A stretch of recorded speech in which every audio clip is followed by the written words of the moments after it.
Hello again, and welcome to session 4 of the 2017 FBR Ops Series. Our discussion today is on going from good to exceptional, delivering a customer experience that sets your brand apart.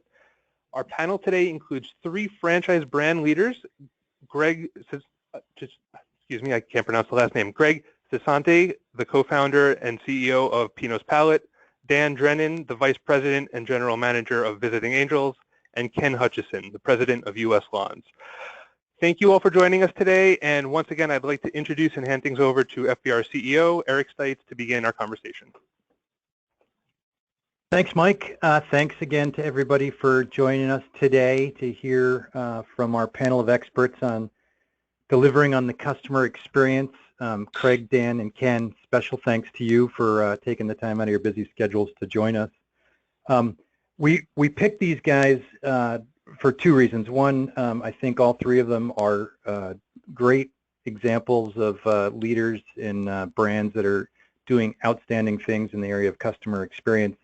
And we also chose them specifically because of the diversity of their companies. So Craig at Pinot's Palette is really focused on the more the consumer side, retail side of things. Dan also with Visiting Angels is consumer focused but more on the services side. And then Ken is on the B2B side, servicing primarily business customers. So I think we've got a good representation here. And what I want to do first is just have each of you share a little bit more about your brand and your experience, just to give our audience a little bit more background. So Craig, you want to lead us off? Sure do. Craig Cesante, co-founder and CEO of Pinot's Palette. We play in the paint and sip industry. If you're not familiar with that, we run 2- and 3-hour painting classes for about $40, and you drink wine while you paint. Our target market's typically female girls' night out, date night. We do quite a bit of private party team building. We operate out of retail locations about 1,700 square feet, and we have, I believe, about 197 spread out all over the U.S., 34 states.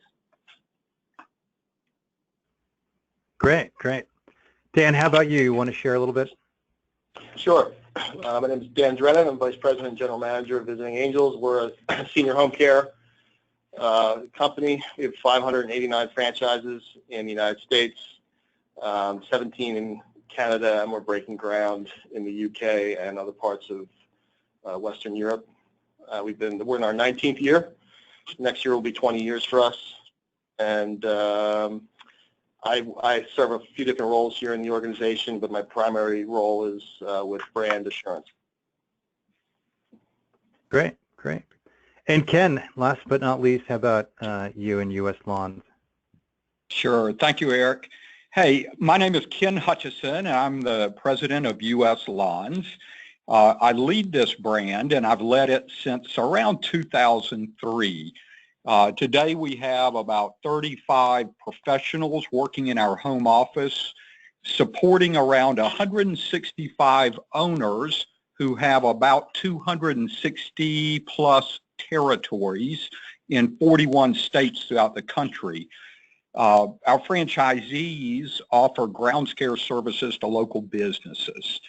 And that's a pretty tough type business. It's not real sexy. We're talking about mowing, edging, bed detail, landscape enhancements.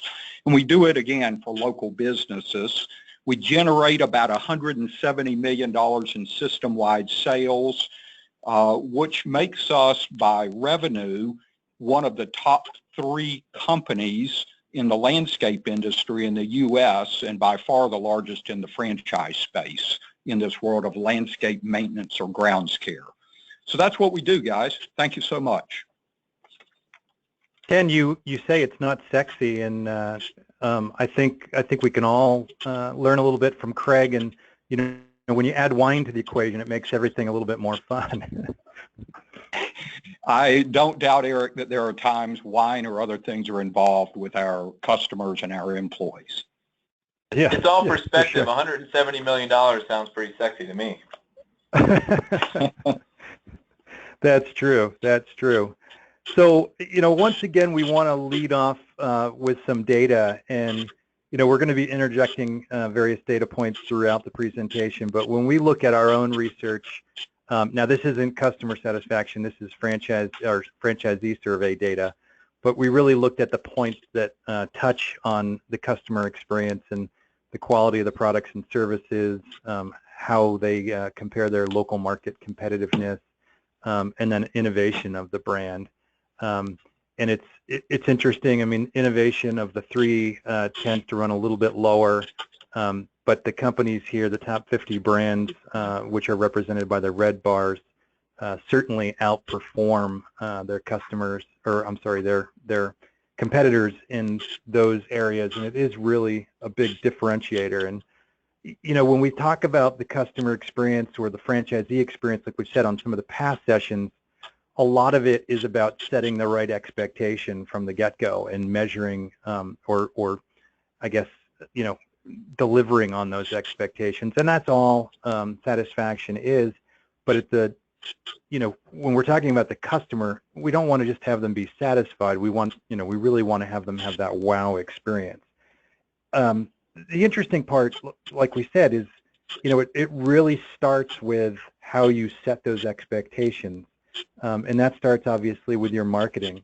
And Craig, I just would like to have your thoughts on, what you guys are doing, kind of laying that foundation to deliver an exceptional customer experience by setting expectations, through, at the very beginning through your marketing.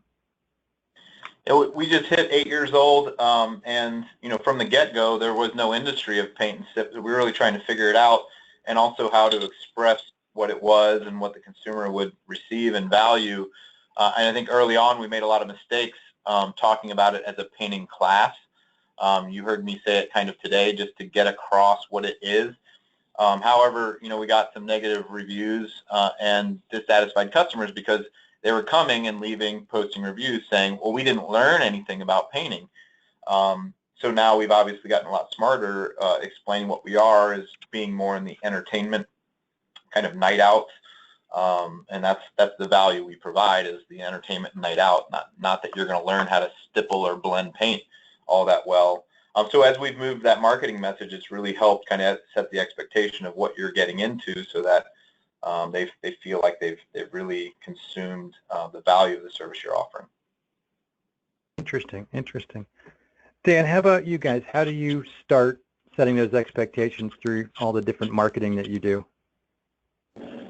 Well, I think that the nature of our business and our industry kind of makes it a little bit easier for us, in that there's a lot is implied through the services that we deliver. We're providing home care into the homes of one of the most vulnerable demographics in the country. So the nature of that, there's really an implication of trust. We're asking for trust. We're promising trust, just in the nature of the business that we're involved in and how we market ourselves. Certainly, our name, Visiting Angels, I think would imply that you're could be receiving an excellent customer experience. So on the front end, I think it's a little easier for us to state that trust factor. The problem that we encounter, I think, is that it's a little harder of a fall for us, and it's a little more embarrassing when we fail. So if we're not delivering an excellent customer experience, that's pretty embarrassing, and it's pretty painful, because it kind of runs directly contrary to our brand. Now, everybody could say, and I'm sure all the panelists on this call would say, well, every brand does that, but there's something about our industry and there's something about our brand, when you call yourself Visiting Angels, that you're sort of making a statement there of what the customer can expect. And right. So if we don't live up to that, it's a little embarrassing. But I do think we have a little bit of an advantage just by the nature of our industry. Yeah, it's interesting that just the brand name itself is setting that bar really high before you even meet the customer or they interact with even your marketing. Absolutely. Ken, how about you? I mean, you mentioned that your business isn't all that sexy. how does your marketing kind of set the expectation for your clients? Yeah, this is a big one, guys. This is the question. In my opinion, people have a really limited capacity to accept information. And so what we've learned to do is, number one, speak in very bold terms, whether we're speaking in the form of words, phrases, photos, images. And when we're speaking, we're not just speaking to the customer or to the market. We've also learned that we need to be speaking to our employees and prospective employees, our franchisees and our prospective franchisees, our customers and our prospective customers, which includes the community. So as we are developing words, phrases, photos, images, we're doing that in a very holistic manner. So if you're looking, for example, at a photo of an employee engaging with a customer, which is one of our really important photos, it'll speak to all of those people. The prospective employee would say, I'd love to be in that uniform and in that position where boss allows me to talk to a customer directly. As a customer, they're saying, one of the things that I miss with most service providers is I cannot engage with their crew for one reason or another. And if I wanted to, I might even be afraid to because they don't speak my language or they don't communicate the way I'd like to communicate. So again, examples of this would be when I talk about bold words and phrases, Eric, I'm speaking about saying things like, we expect 100% employee retention, 100% franchisee satisfaction, 100% customer satisfaction. These are internal phrases and they get shared externally as well. And that just sets the bar of what we expect when it comes to the customer experience. We also weave this into our processes that we have. So for example, we talk about how we support franchise owners, and one of the 6 areas that we address with them is not just service execution, it is customer experience. That is the title of that area. And I think that shows everybody that that's our expectation. It's all about the customer, close to the employee, close to the customer. That's part of our mantra. And that allows us to bring the right employee on, the right franchise owner on, and the right customer on, because mark my words, those are woven together so tightly you can't separate it. Spend your time only on customer sat, you'll fail. Right, right.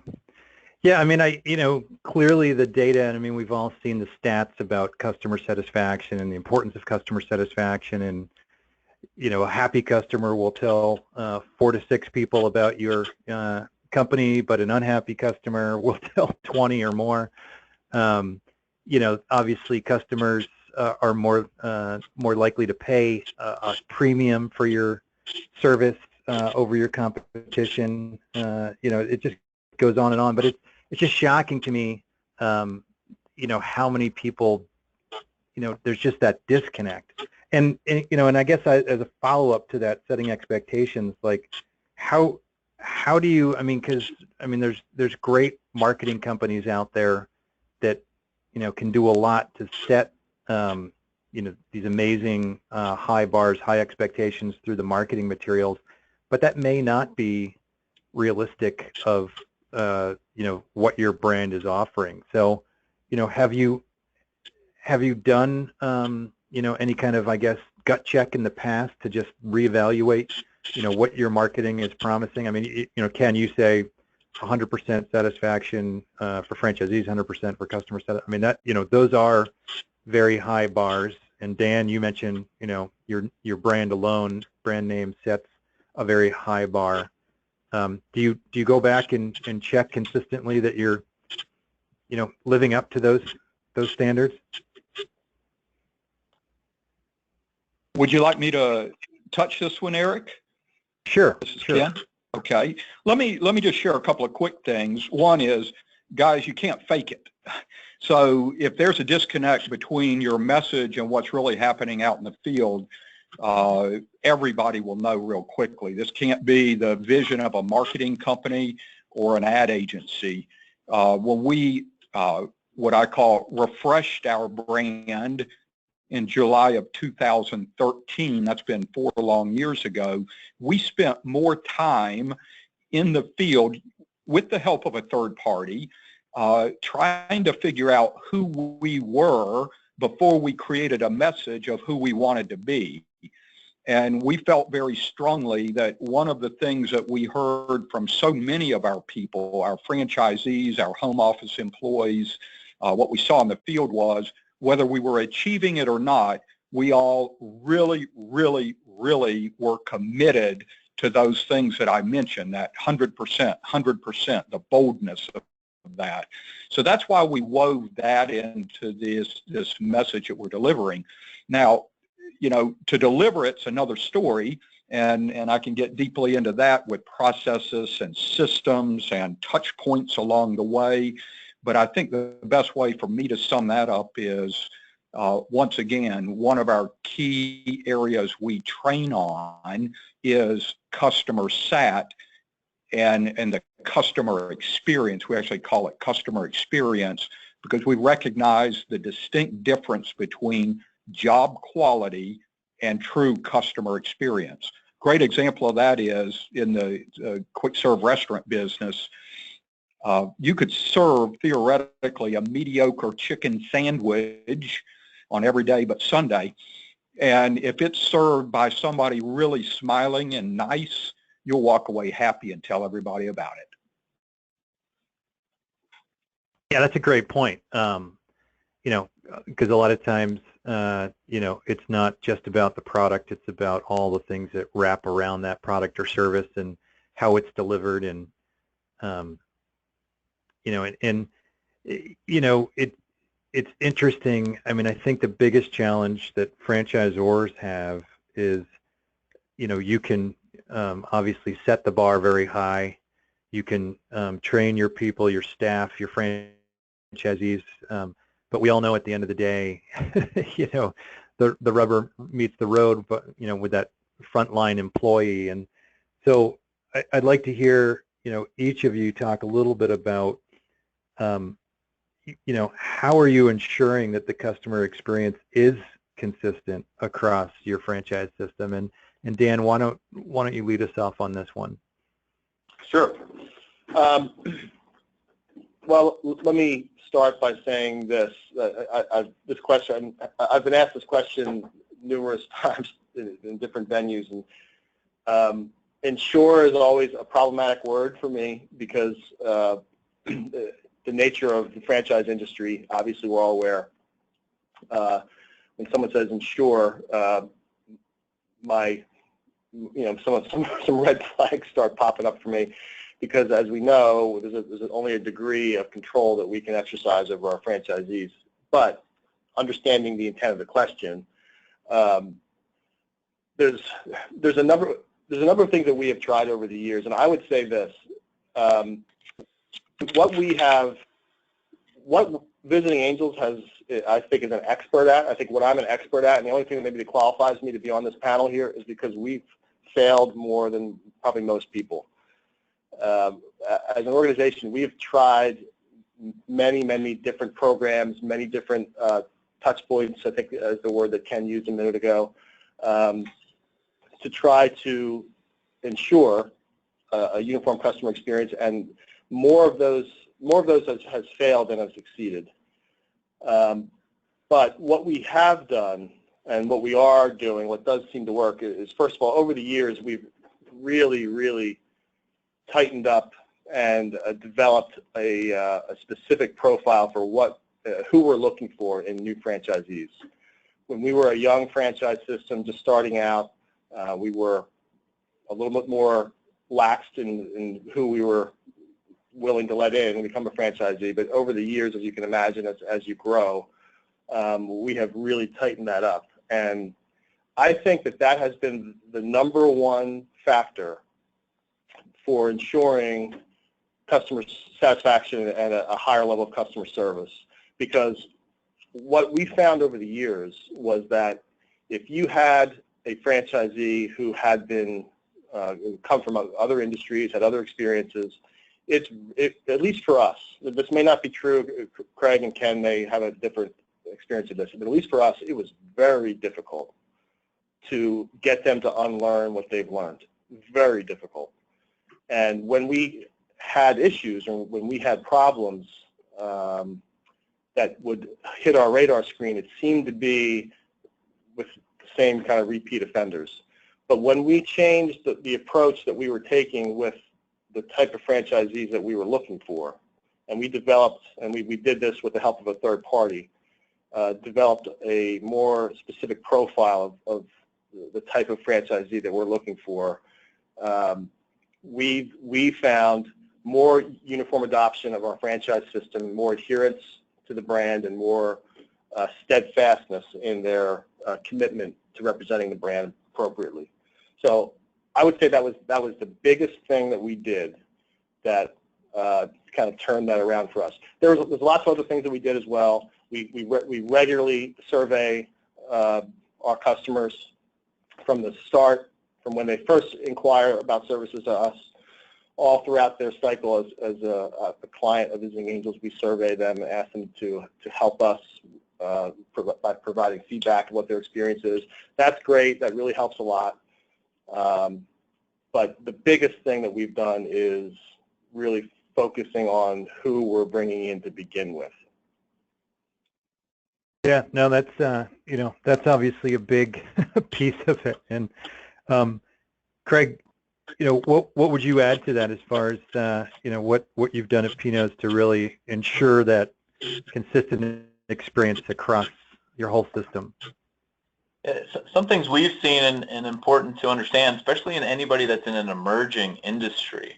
So in some of these industries, they've been around for a while. In ours, it was still in its infancy as the consumers were trying to understand what the industry was and how to use it, as well as us. And kind of tagging on to the expectations conversation, one mistake we made was not setting the expectations high enough and talking about our differentiators.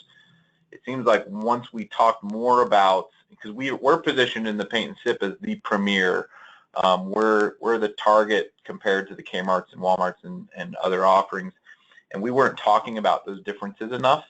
And it seemed like once we did talk about it and use it in marketing and in the in-studio, we call our unit studios, in-studios experience, then customers realized it. One of our challenges in measuring is that people innately are pretty happy drinking wine and painting. We rarely, I think the first year of operations in our first location, we got maybe 2 customer complaints at all, which were easily resolved by a bottle of wine and a gift certificate.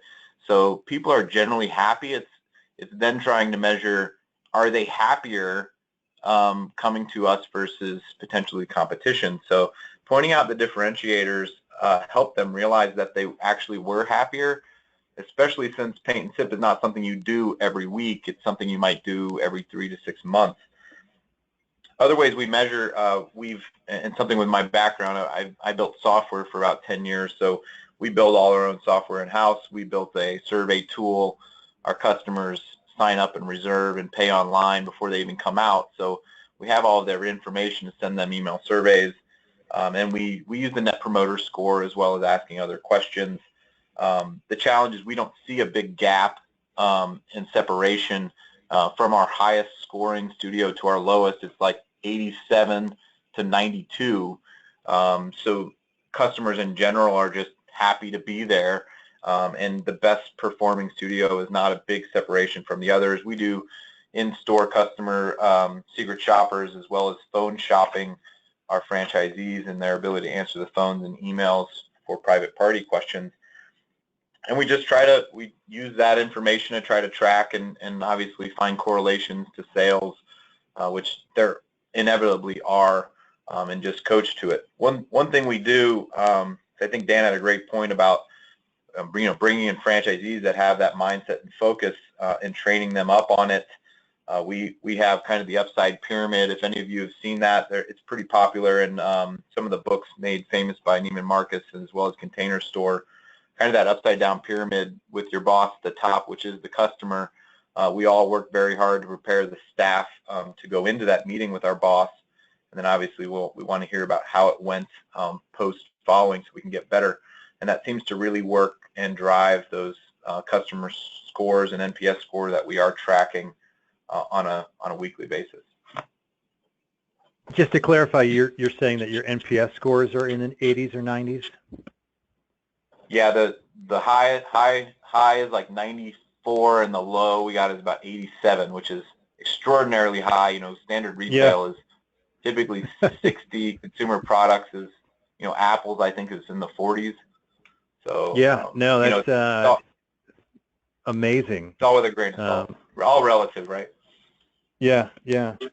Ken, how about you? You know, what are you guys doing to ensure that, you know, consistent experience across your whole system? And, you know, and as a follow-up to that, how are you, you know, measuring that and tracking it?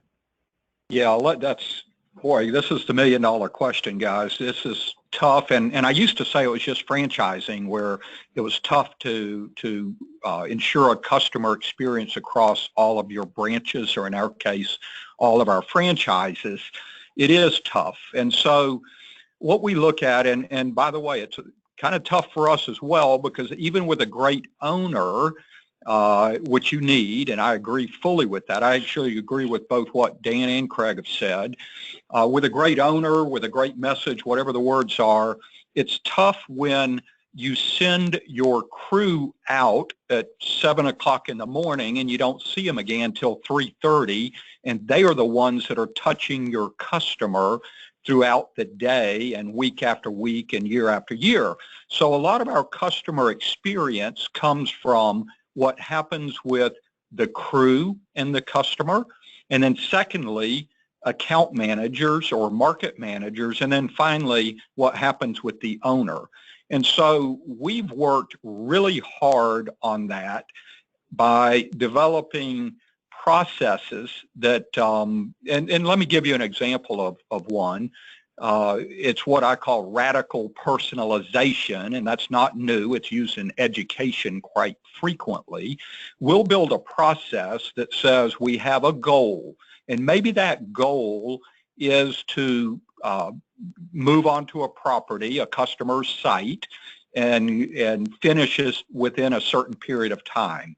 That's the goal. Then we build a process to do that that is very clearly defined. You unload the trailer, one guy goes left, one guy goes right, and one guy does something else.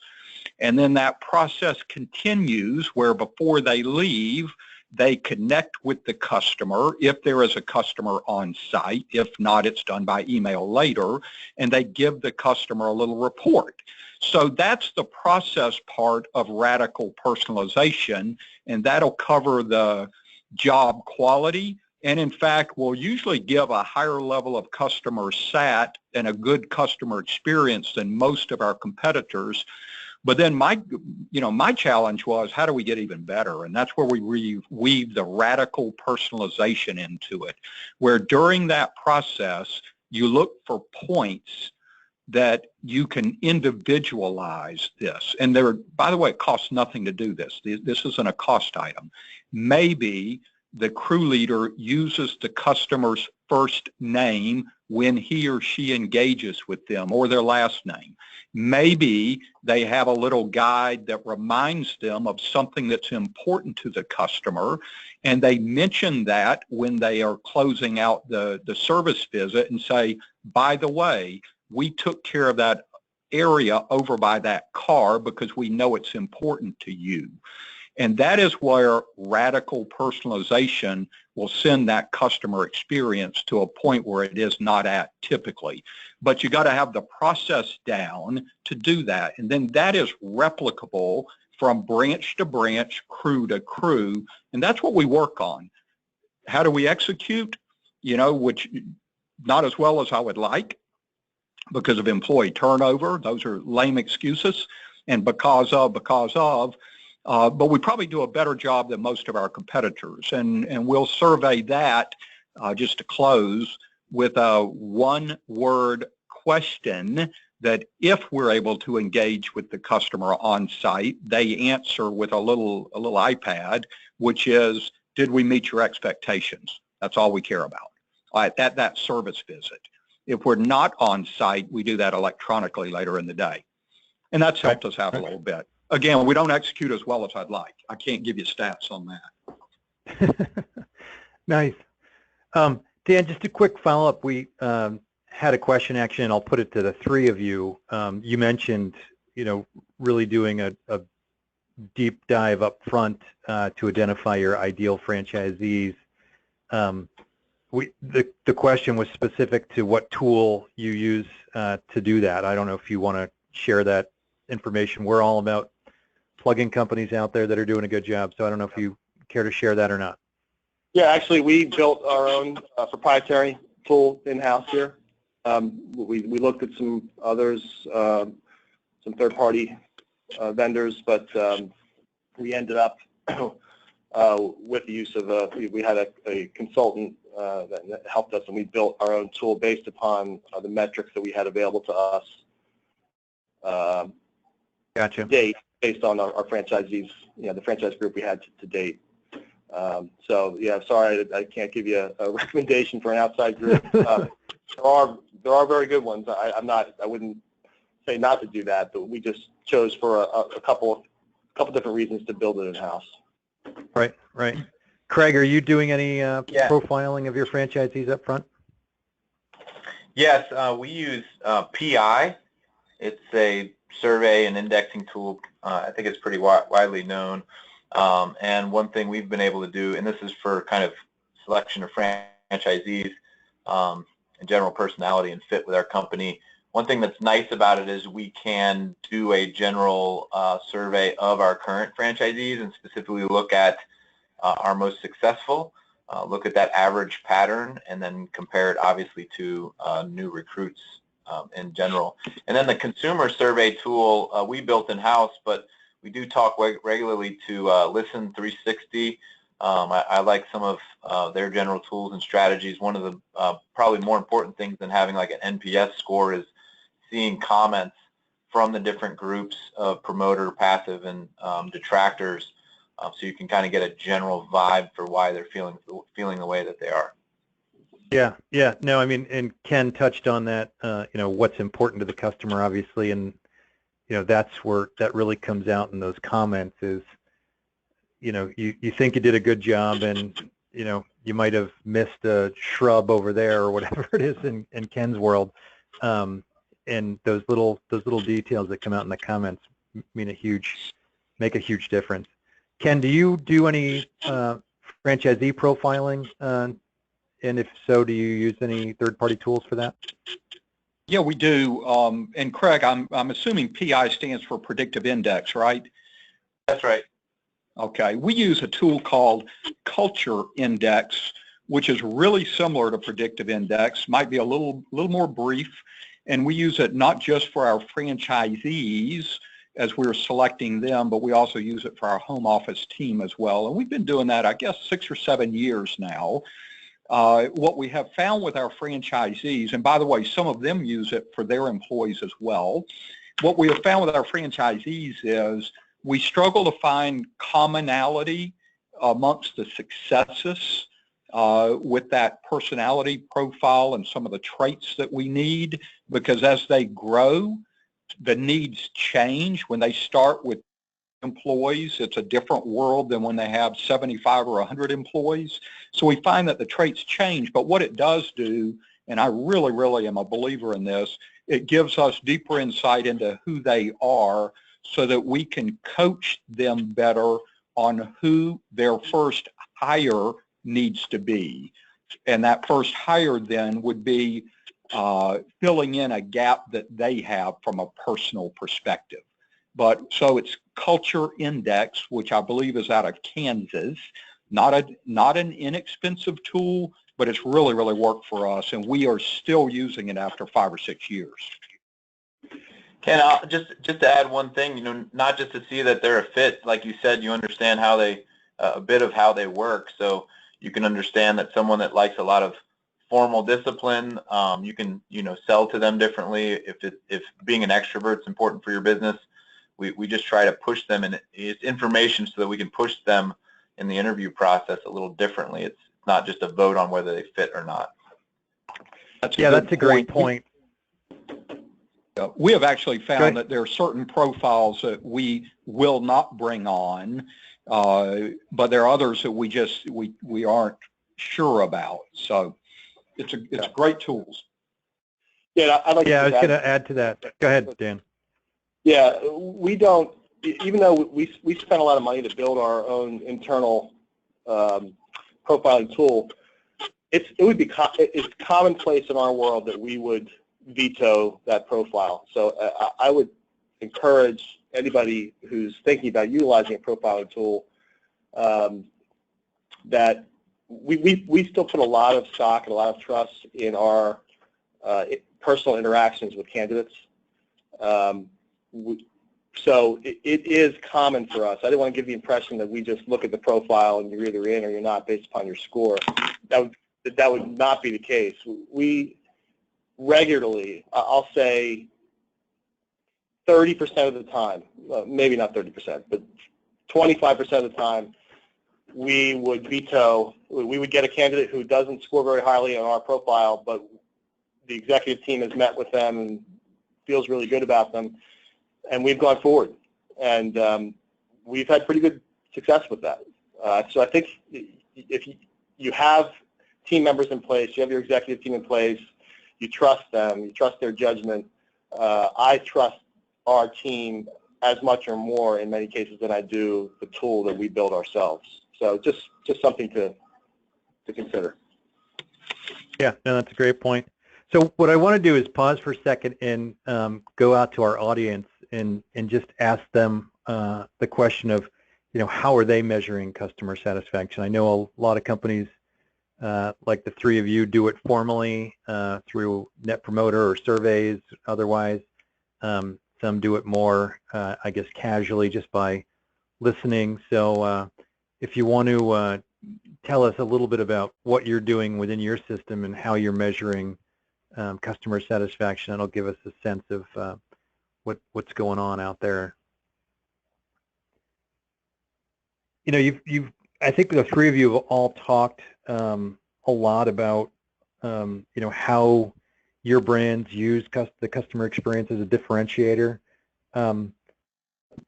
Again, it does boil down to that day-to-day frontline experience. And so what are you doing in your training that's customer service, customer experience focused for the franchisees? And if you do get involved in that frontline employee training, what are you doing there, or how are you training your franchisees to then train their employees? And Dan, why don't we lead off with you on that?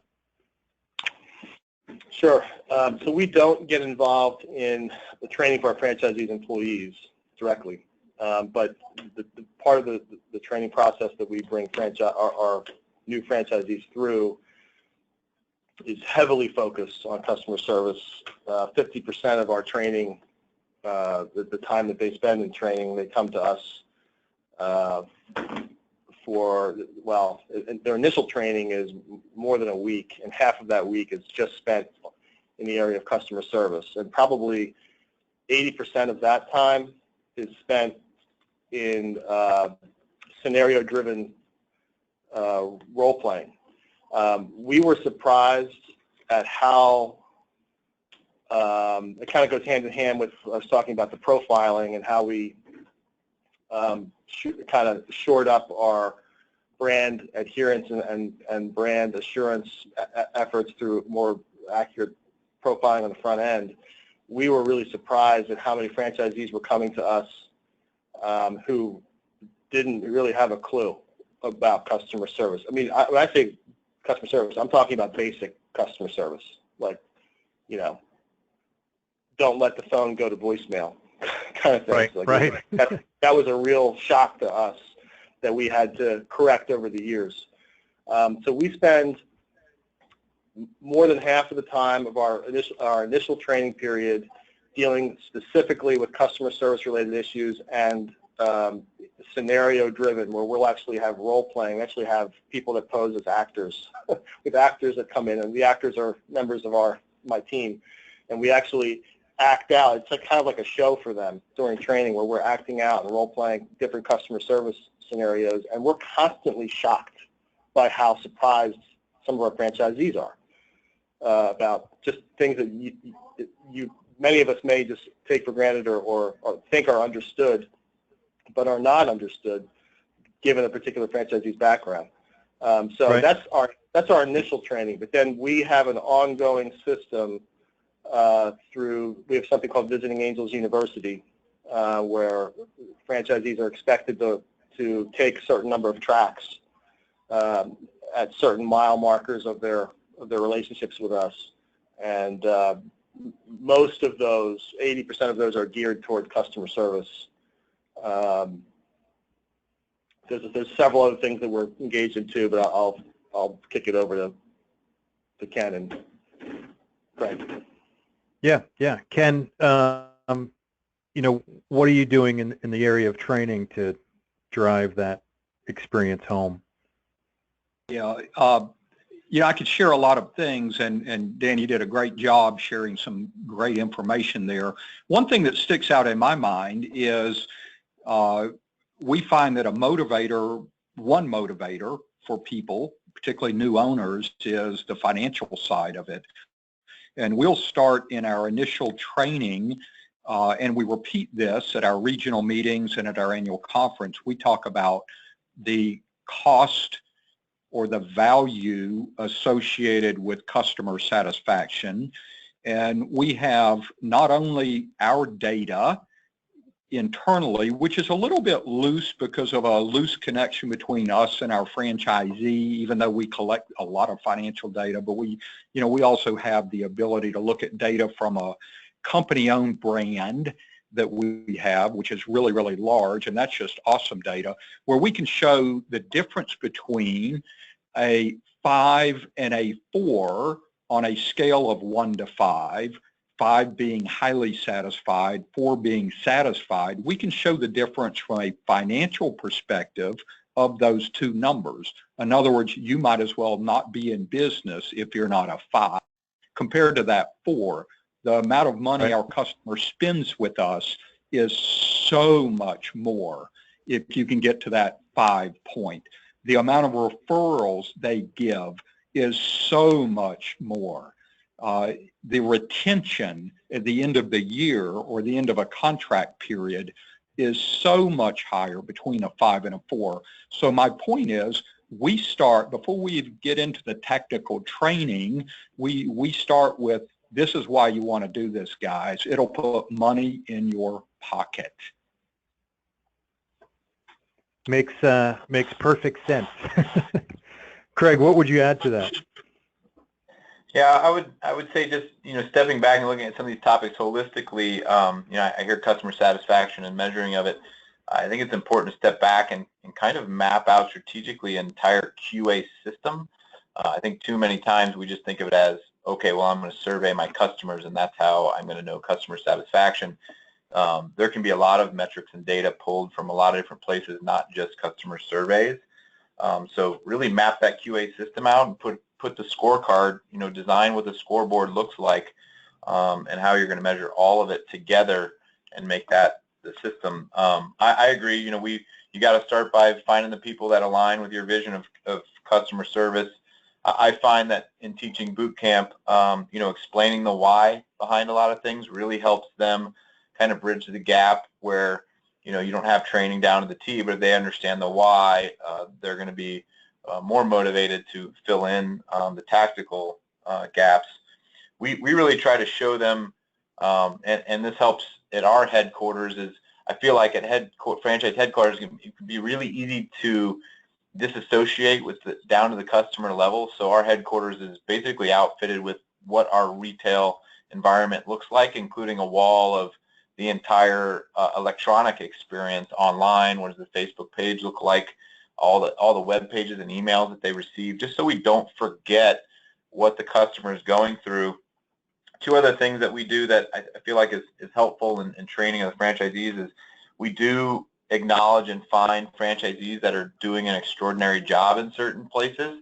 We basically have an internal podcast where we'll get on the phone and interview them for 20 and 30 minutes on down to the tacticals of how they're doing it, why they're doing it, what are all the steps, is there a spreadsheet they're using, and I find that if we can get a franchisee to talk about how they're doing it, then the other franchisees will listen sometimes a little bit more. And then obviously when things go wrong, I've found that our team can jump to problem-solving mode and not take the time to understand why certain people are doing things the way they are, because you may be trying to solve a symptom versus a root cause. So just going through a root cause analysis for when things go wrong, and trying to develop training on what the real reason is and not just fixing a symptom can be a really good strategy. Right. I want to pause for a second and remind our audience that if you have questions throughout, just feel free to type them in. I also want to go out with another poll question, just asking if you consider the customer experience to be a differentiator in your brand. Yes, not quite yet, no, or don't know, or the responses there. So again, do you consider customer experience to be a big differentiator within your company? One of the questions that came in, and this kind of ties into the whole training thing, is related to field support. And Craig, I'll go back to you. First of all, do you have field support people? I'm not even sure. We've just added that. We're at 130 locations open. As a young brand, I'd say the majority of our locations are about a year to 2 years, 3 years old now. So we've been doing that somewhat ad hoc as founders and owners, but now we have hired our very first person, and I think it's great to have, because you have that person, and basically we've set them up as, hey, you're an advocate. I want you to go out and understand what they're going through better than we ever can, and I want you to come back and fight for them and explain what they're doing. That way you can become a real coach and not just a police person that's showing up to audit that location. So that's how we've set it up, and we've only been having it running for about 4 or 5 months, and it's been really eye-opening and a very helpful tool for innovation and collecting ideas that are happening at the ground level that might not get shared up. And is that person tasked at all with trying to assess the customer experience, or is it more about just training around customer experience issues? They're typically going out with they do a lot of research on the location. They look at all of our points of data, sales, our customer surveys and NPS. They're looking at it all holistically to help bring them a report saying, hey, here's what's going on, including demographic information from, we use Buxton, and how they're marketing. So they basically go out holistically with the whole picture of everything. And if customer service seems to stand out as, and we have that correlation, as Ken mentioned, you really want to boost sales, correlate customer service and a number that they can move to sales dollars, you'll see some big changes happen. So absolutely, we bring that out, especially if there's an area for them to move from that 3 to 5 or 3 to 4, and what that could mean to them financially. We'll include that as a highlight in the report. Right. Ken, how about you guys? Does field support play a role in measuring and training on the customer experience?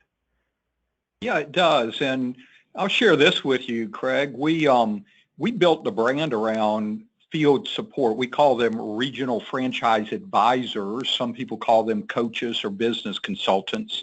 In fact, long ago, I did that for the brand, and that was for a long time. That's quite an experience, because you're in front of real life, real customers, real franchisees, real employees, and you almost become too much of an advocate for the franchisee at times. So we have 8 of those today, and we're comfortable with what they do in that they are in front of the franchisee. They are writing and looking at customer job sites. They sometimes will engage directly with a customer, not often, because they cannot be, in our world, the contact person. It just doesn't work because it's not sustainable. So they're looking at the things, Craig, that your guys will look, or your guy looks at today. One thing they are looking for are what we call red flags, and those red flags will come up and stand in the way of really providing good service to the customer and being the best place to work for the franchise or for the employee. Those red flags being oftentimes financial. And so we're looking at, from the home office, balance sheets and P&Ls every month. And then they're using that to kind of guide their actions when they're in the field visiting with a franchisee. Let me close with this, though. That didn't necessarily give us the consistency that we want through our system. It actually has worked against us, I feel, and know, based on data and information, that many times that field coach was weaving in some of their own information and tools and systems based on their prior experience. And so we didn't get necessarily the consistency we wanted, or they became too empathetic to the franchisee.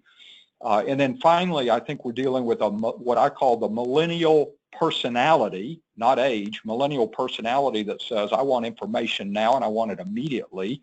And I can't wait for a field coach to return my call or to visit with me. So we are now moving more towards centralized support, and we think we can get a view inside the franchisee's operation as well with that as we can with our field coaches.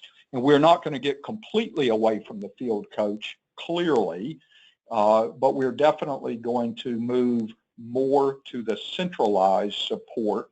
And again, we think we can get insight into what's happening without being there physically. Because to close, the franchisee will typically only show you what they wish to show you, no matter how hard you look. Dan, how about you? Is there any involvement with the field support people as far as assessing the customer experience? Or is it just really more training around those support issues? It's actually a really timely question for our brand right now. So I'm just going to give the painful, honest answer here. I think that over the last, I think that we've, to a degree, we've taken our eye off the ball, on this issue when it comes to our field support. We do have field support, and they do a fantastic job. But the last number of years has not been an easy number of years for our industry from a regulatory and a legislative standpoint. So I think because of all of that, we were so engaged and so immersed in helping franchisees navigate not just things like the Affordable Care Act, but other regulatory issues that were directly affecting our industry. It seemed like it was a new regulation or a new rule change from a wage and hour standpoint almost every week. It seemed like something was new was coming down the pike. So I think what we're doing right now over the last 2 quarters has been realizing that we've got to put our eye back on the ball, focused on the customer experience, and trying to get not just operations, not just our field support. We call our field support franchise operations. That's the terminology we use. But not just getting them more engaged in this, but realizing that we as a home office, as the franchisor, need to get back our eye back on the ball here. So that's the honest answer. The honest answer is that we're trying to get better at that, and we need to get better at it. And that's just sort of where we are right now. But that is what they, from a field support standpoint, that is what their role is, and hopefully we'll get back there. Well, I appreciate the honesty, and all 3 of you guys have very high expectations, and it's great to hear that your systems aren't perfect. And I think that's probably reassuring for a lot of people. Is obviously we can set the bar as high as we want, but executing on that is very hard, and it's good that we're continuously working on getting better and delivering a better customer experience for everyone. So what I want to do is I want to shift to, the data and get a little bit more, I guess, tactical. I mean, we've touched on the data and how you use it, and I guess, and we'll start with Ken. If you can just talk a little bit about more specifically what you're doing, measuring, what data you're specifically using, how you're monitoring it, how often you're monitoring it, how that gets shared, and that sort of thing. So if you want to lead us off, Ken, that would be great. Yeah, I'll lead us off, guys. I'm not going to give you a great story here because I'm not satisfied with this area of our business.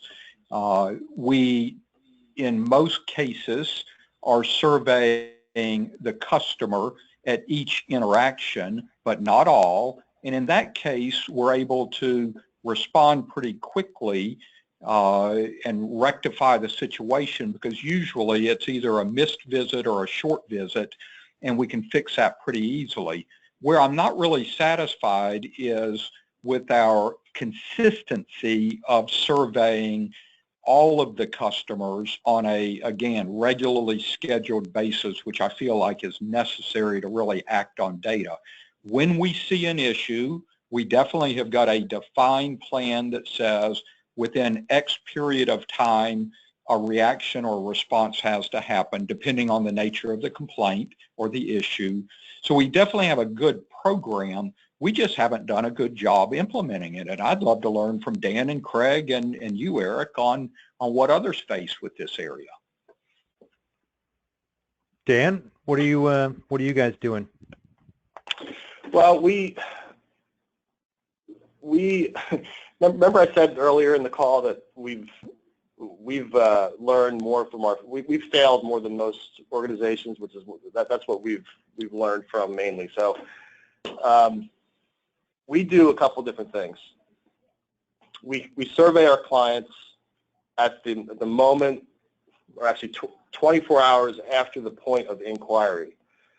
So we spend a lot of money to administer a national advertising campaign, cooperative national advertising campaign for our franchisees. When those leads come in through our system, they begin to be surveyed 24 hours after they first come into our system. And the purpose of that initial survey is just to gauge what their perspective is, their perception of Visiting Angels, what their experience has been up to that point. And then they're surveyed again throughout their relationship with Visiting Angels, and they score the franchisee that they're dealing with. The client is constantly issuing a scorecard, and those scorecards are constantly rolling in and being tabulated for each franchisee. So that customer satisfaction score that we use, we've been doing this now since 2013, fourth quarter of 2013, I think is when we started implementing this. So we've got a lot of data that we've accumulated, and the more data, it's the law of large numbers. The more data you have, the more accurate the picture can become. So that's one thing that we do, and we're constantly using that scorecard in our interactions with our franchisees, and we're highlighting it, we're reminding them about it. It comes up when a franchisee wants to buy another franchise, wants to talk about buying another unit, we talk about that. All right, well, let's talk about your client satisfaction survey report. So that's one metric we use constantly. The other thing that we do is there's a vendor in our industry that's specific to our industry, in the home care industry, that is a client satisfaction surveying company, and all our franchisees are required to participate and to subscribe to that service and to make that data available to us on request. It's usually just annually, but they're required to make that data available to us on request, and we can access that data directly from this vendor, this provider. And they do a very, very deep dive in terms of client satisfaction, and they measure a whole host of different areas for the franchisee's operations, but the primary focus is client satisfaction. So we have that data at our disposal, that we utilize. We can utilize that at anytime we want. I don't know if it's something like that is sort of something similar to that in other industries, but there just happens to be a very, very large provider in our space, and we highlight that. They're a presenter at our national conference. They present throughout the year. They present their findings throughout the year on webinars. We promote and honor franchisees that score very highly in their metrics. So those are the two biggest things that we utilize for that. Well, and just out of curiosity, because I know a number of companies have multiple customers, so to speak. I know that's, in the senior care space, you've got the person that's hiring you for the service, but usually they're not the person that's receiving the care. So are you measuring both ends of that, or both of those customers, as far as the one that's actually paying? It's usually a family member that's paying for the service, as well as the person that's receiving the services? Whoever hired us is the one that is being surveyed. Okay. I would say 50% of the time it's split 50-50 between a family member hiring us or the client hiring us directly. But whoever hired us is the one that's being surveyed. Okay, great. And Craig, how about you? What more specifically are you doing, with the data to kind of extract some of those insights on customer interactions and loyalty? Yeah, I could bore you all to death. I'm a real data geek, and that's part of my background. So we spend a lot of money and time in Google Analytics. Just so everybody knows, we have a tremendous amount of data, sometimes too much of it. Our consumers typically start with an interaction of our brand online, searching it online, and reserving seats in a class online, almost like they would for a movie theater. So we know everything about them. We know their address and phone number, and then we interact with them in the location and follow up. So we have a ton of data. We know how much they're spending at the bar, what paintings they like the most, on what nights of the week, who they are, and it becomes a real challenge of just making that data valuable, at least at the headquarters. Knowing other retailers, having worked in consulting, they spend a tremendous amount of time and money and resources on data mining and analysis and visualization.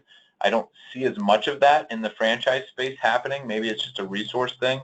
But it's something that obviously is very useful if you can make it insightful. So our challenge and where we are now is not necessarily collecting the data, but making it valuable, not just to headquarters to tell everybody this is what's happening and why, but putting it in the form of dashboards, because I've found that even though that our franchisees aren't typically millennials, our franchisees still like to play that video game where they have a thermometer or a speedometer showing them that this number is this, and if I move it to here, it will do that. They still like to gamify those things. So if you can figure out your key performance indicators and show them where they are and what will happen if they move it with some red lights and green lights, you can really make that data very, very valuable. But it's not cheap to do, and it takes a lot of time to think about and exercise, and a lot of data science. I will give a tip: is reach out to some universities. We're in a partnership with Texas A&M University and their marketing and data science department. They love to get their hands on data. That's what they spend most of their time doing, and we all have a lot of it. So go reach out and see if there's someone looking to create a thesis. They'll help you look through that data and try to find something insightful that you can use and leverage and push down to the system. Yeah, that's a great point. We actually, with Franchise Business Review, we do a lot of work with the University of New Hampshire, and they're crunching our data all the time. So I would encourage anyone with a local university to reach out and see if you can gain some more insights, or at least find an intern that will come on board and help data dive for you. Craig, you mentioned look, you have very high NPS scores, and trying to compare those to your competitors. What are you using for competitive data analysis? I mean, as far as getting outside data on who you're competing against. Yeah, that as industry's new, it's really hard to know because there's no published benchmark. There's very few that are kind of at the size and scale touching all regions like we are. We do survey our customers quite a bit. Not quite a bit. I'd say once a year we'll try to segment out and do surveys to customers asking competitive comparison questions, and we'll always learn something from that. I think what we've gotten to that's even more useful, especially in local markets, is just asking the question of, would you be willing to meet to talk about some of this? And you'll find that definitely some people are with low incentives of a few gift cards or something. And while surveys can tell you certain things, nothing replaces face-to-face conversation to ask a few whys behind their answer. So getting into one-on-one or even focus group conversations is the most valuable, and it's where you'll learn. I'd say the most is just drilling down into focus groups or one-on-one conversations. It really helps you look at it from a different light and understand the reasons behind some of the answers. So we do try to do that for competitive analysis. Right.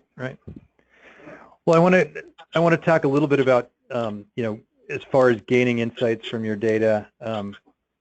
We've touched on it a little bit. Ken, you were talking about the differences in what really makes a difference for your customers, the little things, and how you identify kind of the difference between your customer needs and what your customers truly value.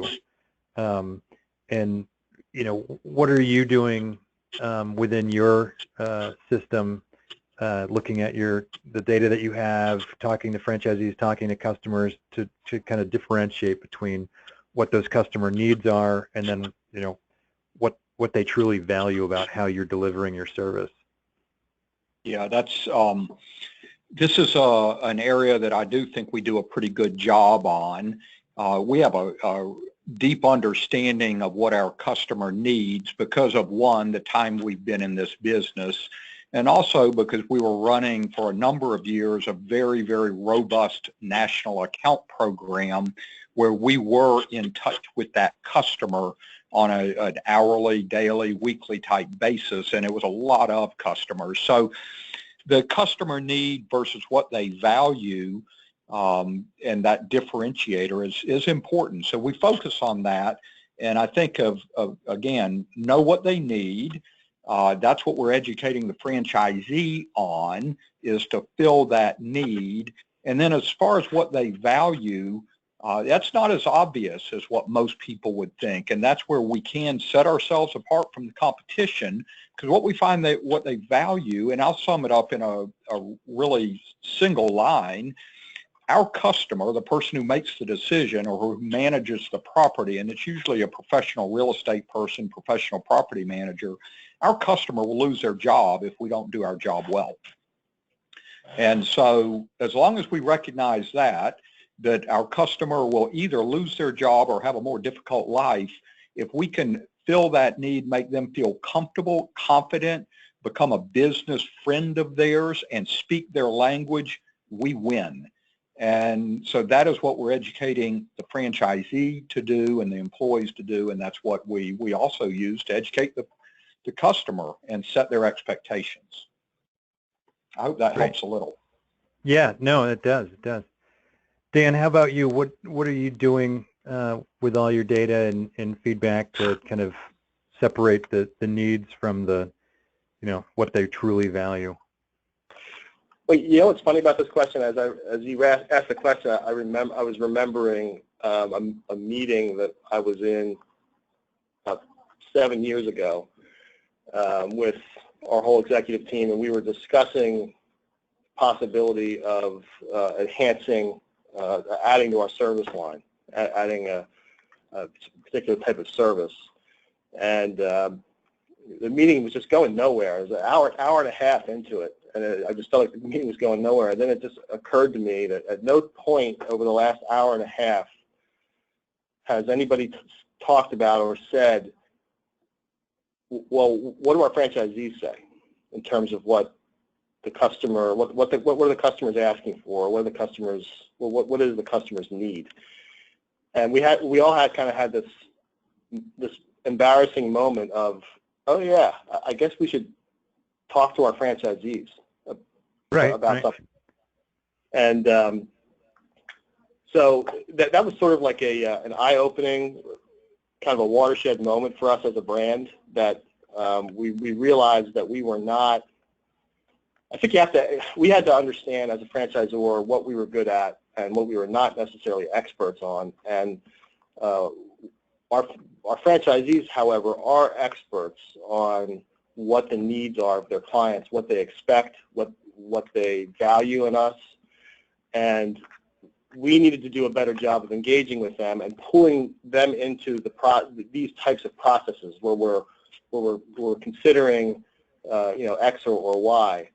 And so we do a much better job of that now through engaging with our Franchise Advisory Council, the FAC, but we also, I make it routine, and I think that a lot of people on our staff here, when we're talking about an issue, the first thing that we do is we just randomly start calling franchisees. Some franchisees that we have good relationships with, but also franchisees we don't have good relationships with. We'll call them and tell them, hey, you have 10 minutes? We want to talk to you about something. We're thinking about something. We haven't decided. We're not going to decide, but we want to get your input on it. And that accomplished two things. First of all, it gave us real-time insight into the people that are in the trenches fighting the wars in terms of what the customers' needs are, because they know better than you do. They really do. They know better than you do what the marketplace is demanding. It also builds. It's a great way to build relationship and build trust with your franchisees, particularly franchisees that maybe you have a strained relationship with. Any opportunity that you can take, I know I'm going off on a tangent here, any opportunity that you can take to engage with franchisees that has been a struggle, you should take that because that'll yield dividends. But I know that's a whole other topic for another time. But that's what we do. Yeah. We're showing just a graphic from friends at Bain & Company, and we can send out the link to this if anybody's interested. It's a pretty cool interactive graphic, but if you're not familiar with Bain & Company, they're Fred Reichfeld, who's one of their original founding partners, was the gentleman behind the NPS score development 15 or so years ago. But Bain identified 30 areas, elements of value that customers interact with, and there's everything from the bottom of the pyramid, the functional component, the emotional component, life-changing, and social impact at the top. And these aren't in any specific priority, but their research shows that the more impact that your brand has on any one of these elements, the more elements you touch, the more successful you'll be in creating that unique and exceptional customer experience. Craig, just going back to you, what are you doing extracting insights from your data to really look at, again, you're in the entertainment business, it's a fun business. What are the elements that people really value about what you're providing? This one quickly gets into kind of an innovation discussion, right? So what do they need and want today versus the future? Yeah. And we do try to take some stuff from the data. Obviously, our data can show down to what type of painting they're selecting and why they might be selecting it. That one, is it to hang on their wall or does it look fun and easy? So we have a lot of data science around that painting selection. That's something we've worked with that A&M group on. But I think we also, I love Dan's, call some franchisees. I can't second that enough. And as he mentioned, some of you have strong relationships. You'll grow relationships by just calling and asking because they love to weigh in, and they are experts in that stuff. So asking them, what their customers want. The thing that I saw as I consulted in the innovation practice was too many companies just don't ask the question. or they don't train the front line to ask the question, what did you like about what we did? What would you change? And what would you want in the future that would bring you back? I mean, these questions have to be asked, and that information has to get passed up the chain to be able to innovate and play in the market. We're in the entertainment space, so as you're showing, you know, we play a lot in this emotional part. It's not much of a functional need for us. So we have to constantly innovate and ask our customers what they want. And obviously, we're not just chasing what they want now, but what they're going to want to do in 9 months from now, because it's just not a standard service. We have to continue to innovate. And I don't, honestly, we don't use data a lot for that other than past trends. We try to spend more time talking to our franchisees and customers about what they're going to want to do next. Right, right. Now that's a great point because, I mean, obviously you all survey your customers at several touch points, but a lot of it is subjective and it's interactions between the frontline staff and the customer.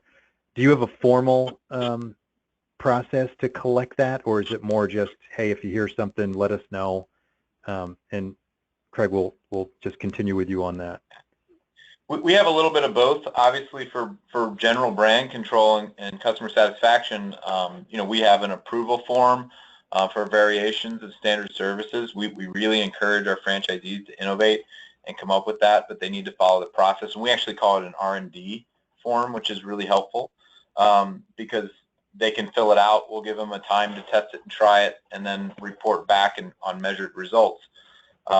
So we have that as a formal process. I think the thing that's been most beneficial and also a little bit of a pain to manage is we have a private Facebook page that everybody, all the owners subscribe to, and it's just a day-long stream of innovation and thought sharing and best practices. Obviously, it takes some management, but we have a term in our system called "share the nuts." We found too many times that you know, franchisees were coming up with these great ideas and hiding them and not sharing them. So just adding some vocabulary to the system to let them know it's okay to innovate, it's okay to ask your customers and come up with new things, but you know, follow the process and share those best practices with your neighbors. It seems to be the best way for us. But again, we have to highly innovate pretty regularly in our industry.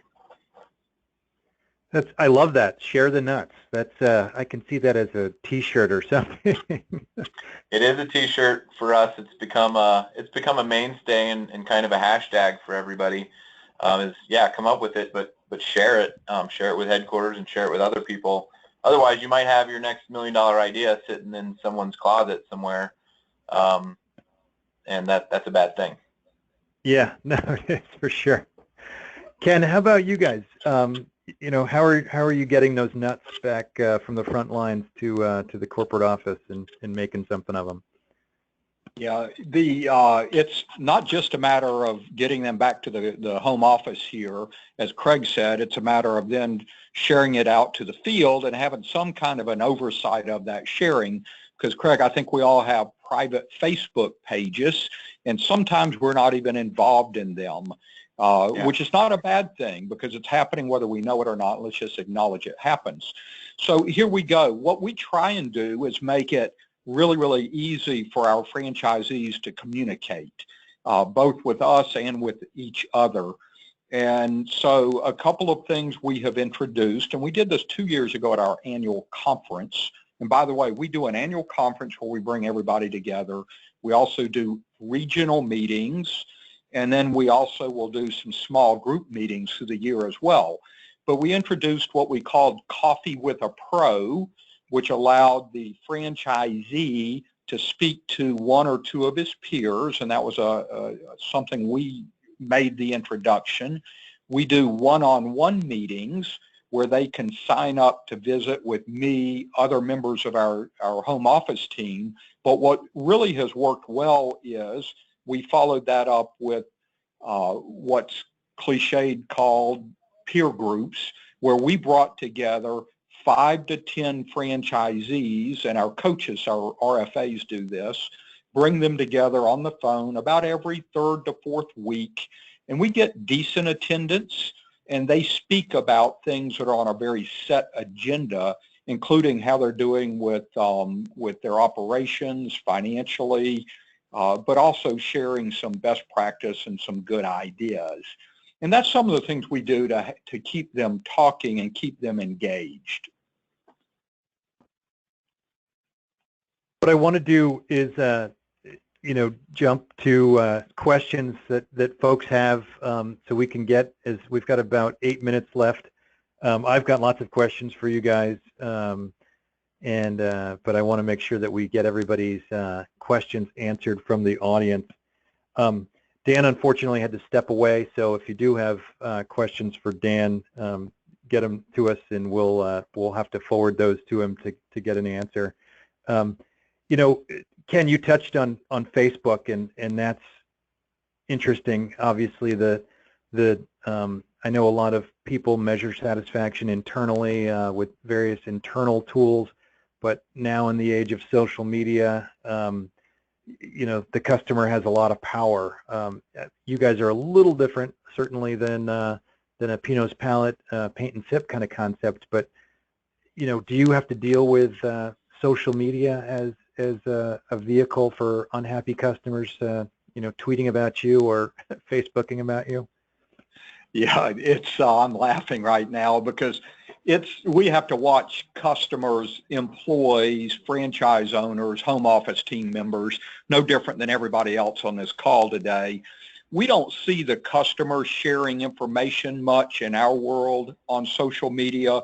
We'll see it occasionally, but that doesn't happen much, although just them communicating in their venues, which may be industry specific, trade associations that they are active in, or we have many customers that are multi-site, multi-city type customers, and they are then communicating through their internal networks.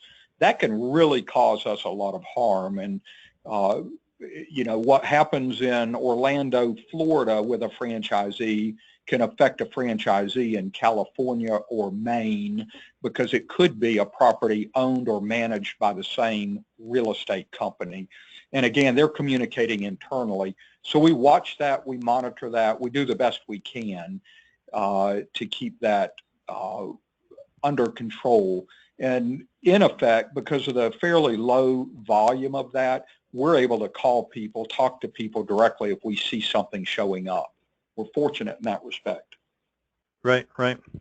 And Craig, I'm sure that social media plays a huge role in your business, both customer-wise, customer satisfaction-wise, as well as in just your marketing efforts. Can you talk a little bit about how you manage that? Yeah, fun fact, I'd say about 50% of the traffic to our site is from Facebook alone.